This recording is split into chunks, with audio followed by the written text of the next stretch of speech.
Hi, my name's America and this is my Q&A.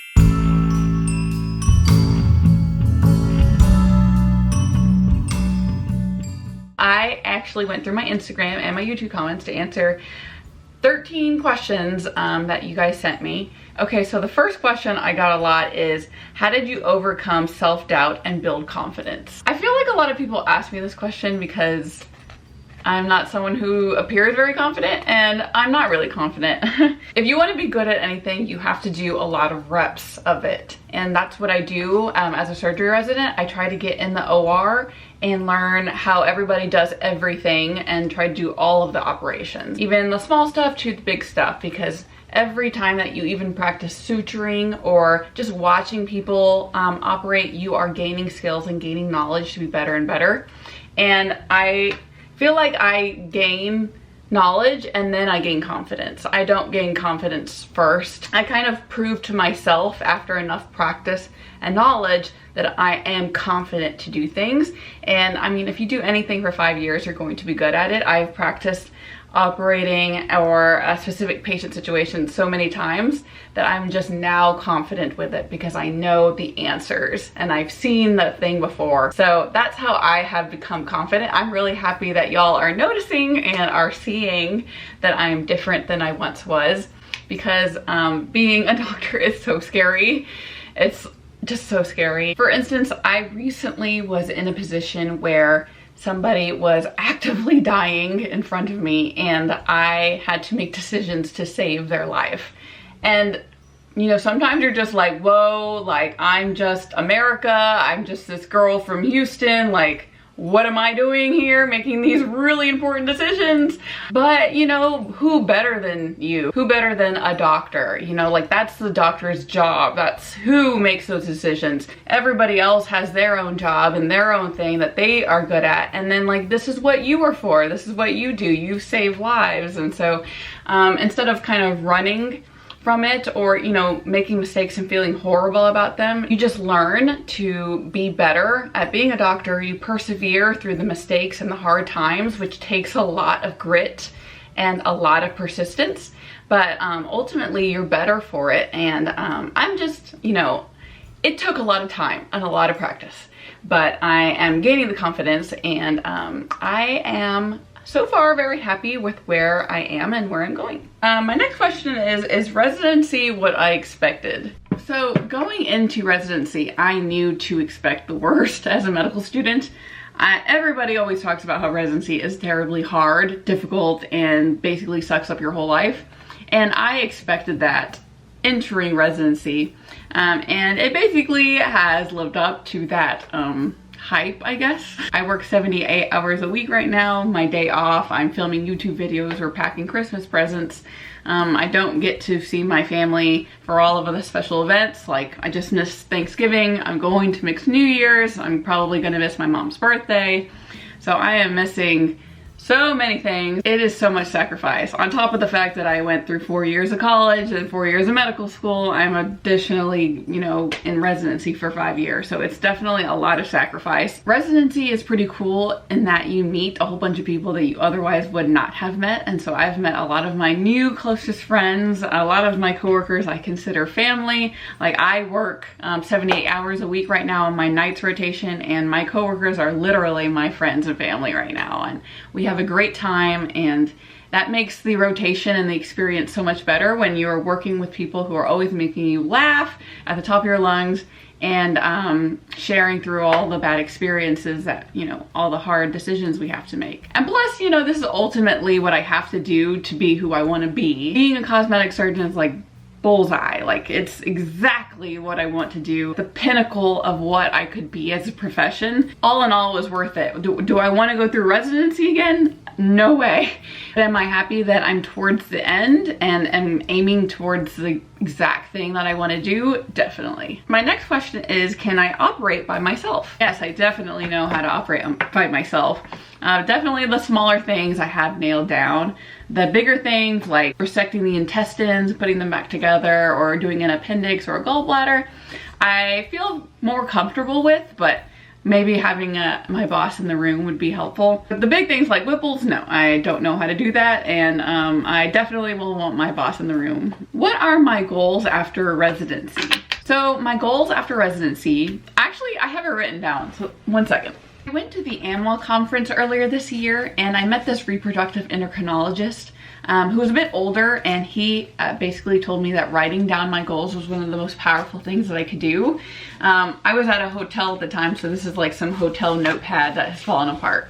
But basically, I thought about the year that I would die, which I picked 69 for some reason, I don't know. And then I wrote down what goals I would like to have by the time I died.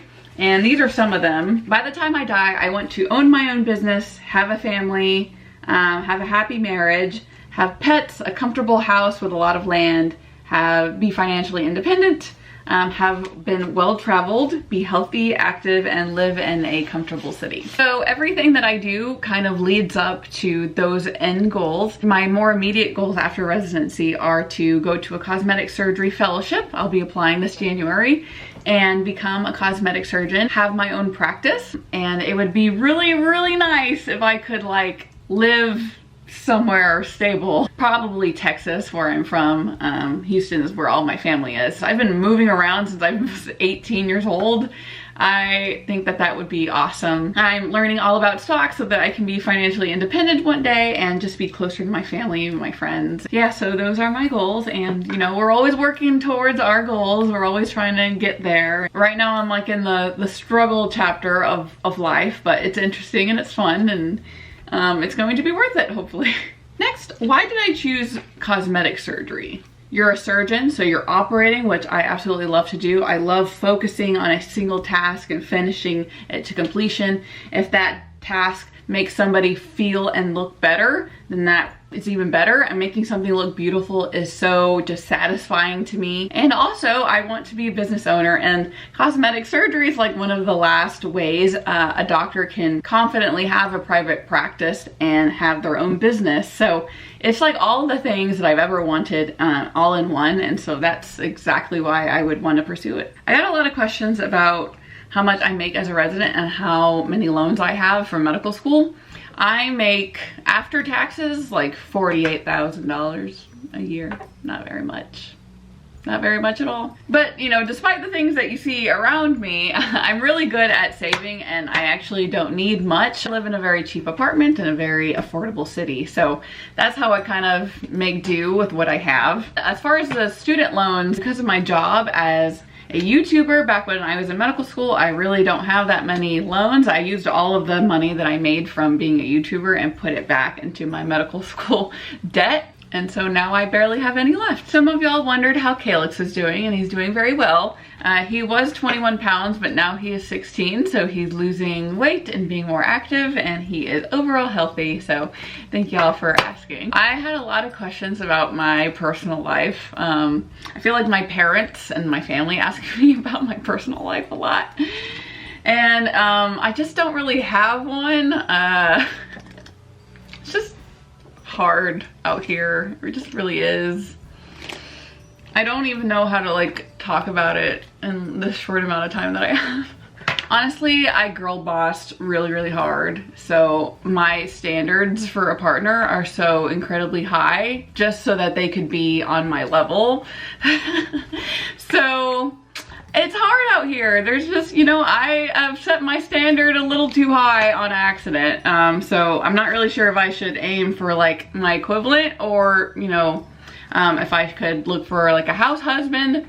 I have no idea. It's really hard to date, you know, because I only have one day off and I'm awake during the nighttime. So like, when am I gonna see anybody? Like right now it's 4:30 in the morning, you know, like who am I gonna meet at 4:30 in the morning? And then I'm going to move from the city in a year and a half, so I'm not even gonna be around anymore. So it's hard. It's really hard, and I really wish people would stop asking me about it. I'm just kidding. It's fine. We're fine. People were asking me if I would ever freeze my eggs. I actually learned from a conference at the animal conference that freezing eggs is usually most helpful for people who are 30 and up, because people who are less than 30 often don't use the frozen eggs.